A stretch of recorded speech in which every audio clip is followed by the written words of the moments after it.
عليم عليم عليم என்றால் எல்லாம் நன்கு அறிந்தவர், ஆங்கிலத்தில் தால்க் நோவர் என்று பொருள்.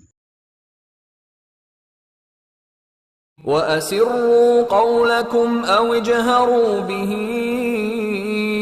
إنه عليم بذات الصدور. وأسروا قولكم أو اجهروا به إنه عليم بذات الصدور. குர்ஆனில் ஒரு வார்த்தை கற்றதற்காக ஜஸாக் அல்லாஹ் ஹைர். அல் முமினூன் திருமண சேவை வருடத்திற்கு 365 ரூபாய் சந்தாவில் அளவற்ற வரன்களை பெறுவீர்.